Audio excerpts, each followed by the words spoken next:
अयोध्या के राजा दशरथ की 3 पत्नियां और उनसे होने वाले 4 पुत्रों राम, लक्ष्मण, भरत और शत्रुघ्न के बारे में सभी जानते हैं, लेकिन भगवान राम की बड़ी बहन के बारे में हर किसी को नहीं पता। वाल्मीकि रामायण में भी राम की बहन शांता के बारे में कोई जानकारी नहीं है, लेकिन दक्षिण पुराण में भगवान राम की बहन शांता का इतिहास जरूर मिलता है। भगवान राम की बहन शांता का सच ये है कि शांता राम की बड़ी बहन और माता कौशल्या की बेटी थी। तो बहुत ही सुंदर और हर कार्य में निपुण थी। शास्त्र से लेकर पाक कला तक में एकदम पारंगत। वही रानी कौशल्या की बहन थी रानी वर्षिणी, जिनका विवाह अंग देश के राजा रोमपद के साथ हुआ था। दुर्भाग्य की बात ये थी कि किन्हीं कारणों उनकी कोई भी संतान न हो सकी। एक दिन वर्षिणी राजा रोमपद के साथ कौशल्या से मिलने अयोध्या आई। जब सभी एक साथ बैठकर भोजन कर रहे थे, तभी वर्षिणी ने दशरथ की पुत्री शांता की शालीनता और कार्यकुशलता से मोहित होकर अपनी एक इच्छा प्रकट की।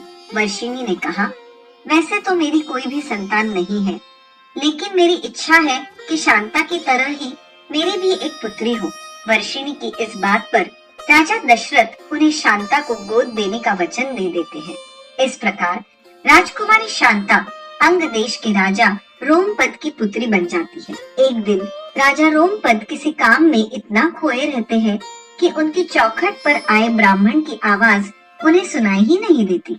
फलस्वरूप ब्राह्मण को खाली हाथ वापस लौटना पड़ता है। देवराज इंद्र को राजा रोमपद द्वारा किया गया ब्राह्मण का ये अपमान जरा भी रास नहीं आता। वह अंग देश में वर्षा न करने का निश्चय कर लेते हैं। ऐसे में बिना वर्षा अंग देश में सूखा पड़ जाता है। इस वजह से अकाल की स्थिति पैदा हो जाती है। इस समस्या से उबरने के लिए राजा रोमपद ऋषि श्रृंग के पास जाते हैं और उनसे इस समस्या का उपाय पूछते हैं। ऋषि राजा को यज्ञ कराने की सलाह देते हैं, जिससे रूठे इंद्रदेव को मनाया जा सके। राजा रोमपद ऐसा ही करते हैं और यज्ञ के बाद अंग देश में पुनः वर्षा होती है। इससे अंग देश में आई समस्या का अंत होता है।